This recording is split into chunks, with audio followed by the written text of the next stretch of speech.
Sonic Unleashed is an awesome, awesome game, and don't you let anyone tell you anything different. Or, well, you know, I like it a lot, anyways. It starts out with Sonic and Eggman battling it out on one of Eggman's many spaceships, as Sonic goes super and flies through space. Oh wow, okay. Things are looking pretty good for Sonic, but it turns out, of course, it was all a trap. The evil Doctor uses the Chaos Emeralds to power up his enormous space stick cannon, which fires into the planet below to split it into 7 pieces, unleashing an ancient darkness hidden below the surface. In the process, Sonic is turned into a werewolf. Wow, holy cheese. Whatever happened to the rescue all the animals kind of story? You know, that actually wasn't really a story at all, but... never mind. Sonic falls onto the planet and befriends a dude with a memory loss who has no idea who he is anymore. Sonic promises to help the little guy regain his memory, who Sonic gives the nickname Chip. Yeah, Chip! Chip! I love it! Yum! Yay! The pair gets help from Tails and a fellow named Professor Pickle, that's an awesome name, by the way, to restore the planet. Planet-sized jigsaw puzzle? Sounds like a great excuse to see the world. The story is actually good enough to work, which is something a Sonic game up until this point pretty much never has been able to say. Nice job. Sonic and Chip really are the two main characters, with everyone else being on the side, which is a good thing. During most of the story, it's extremely cartoony and doesn't take itself too seriously, but nearing the end the stakes are raised, and you might even find yourself caring what's going to happen, believe it or not. Sonic Unleashed is broken into 2 different gameplay styles, the day stages and the night stages. During the day, Sonic is the fast blue hedgehog that we've come to know and love, with supersonic speed to boot. This is easily the fastest Sonic has ever been in a game, often so fast it's hard to know what's coming ahead. It's not so much reacting to what's happening, as it is memorizing and knowing when to do what. It can sometimes feel like you're playing a glorified QuickTime event, but whenever you fail, you usually don't die, but instead have to continue on from the broken path, instantly putting you back into the game and making you realize you do have options. The only real complaint I have is that there is almost no platforming at all, which is a shame. On the other hand, since the controls aren't that great when Sonic isn't running a billion miles per hour, maybe it's for the better in this case. During the night, Sonic is the Werehog, and high speed has been replaced by hack and slash. Oh boy, here we go. This is such an odd design choice, and really unnecessary. Who asked for this? Who wanted a Sonic game where you don't get to run fast? Why did Sega decide this was the way to go? I don't know. Who knows? Instead of making really great controls during the day, they instead decided to make a new gameplay style. Well, anyway, the thing is, it's not that bad. Yeah, sue me all you want or whatever, but I don't really think it's horrible or anything. It's okay. It's not great, it's not that good, it's just okay. It works.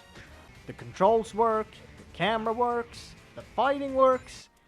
It's just not very exciting or rewarding. The levels are way too long for you to feel any accomplishment when you complete them what the game considers fast. 15 minutes being fast, my ass. The day stages are usually 4 minutes or something, unless you find the game hard, which some levels definitely are. There are some bosses throughout the adventure, but with the exception of the very last one, they are all easy as pie. I've seriously only played against this one once before, 3 years ago, and I beat it on the first try. Just boost, seriously.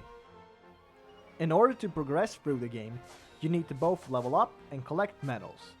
Leveling up is as simple as it can be, and is only really mandatory for the Werehog, as you definitely will need more health and strong attacks later on. Increasing Sonic speed is mostly to get better rankings. Finding Sun and Moon medals can be somewhat irritating though. I have played this game a whole lot, and therefore never really had any trouble finding enough medals during this playthrough. But I don't really remember me having trouble 3 years ago either, even if you do have to look around levels to find them. Once you get that into your head, most are really easy to find, often hidden behind very apparent doors or walls. But when I was going to play the very last daytime stage, I needed another 21 sun medals. Are you kidding me? Up until this point, I had never needed to go back and look for any medals at all.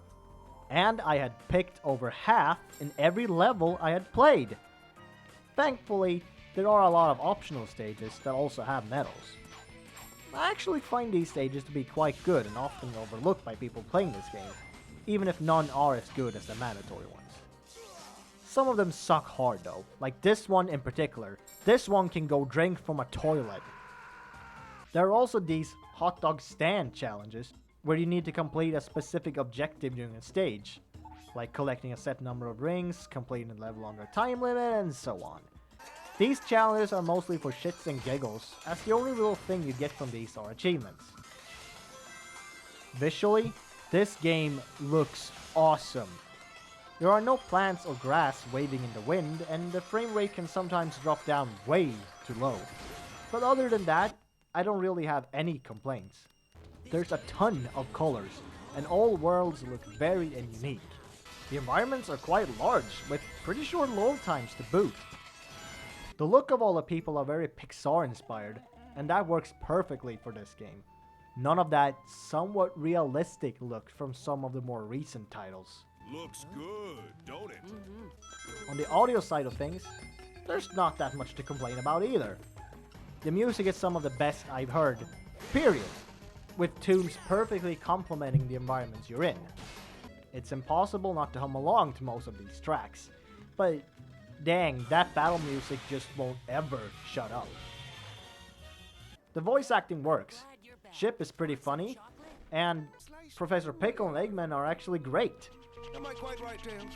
Sonic's voice actor actually really stepped up from his previous work, and apart from his obnoxious "woo!", he's good.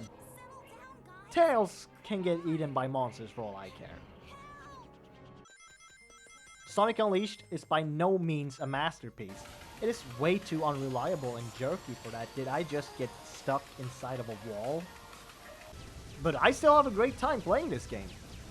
I've probably played this for more than 200 hours, and for this playthrough, I still haven't gotten enough. It took me about 10 hours from start to finish, ignoring pretty much all side activities and bonus levels. And since I have played this game so much, the levels hold no surprises to me, so take that in consideration about the length. All in all, Sonic Unleashed gets 8 out of 10. It's pretty sweet.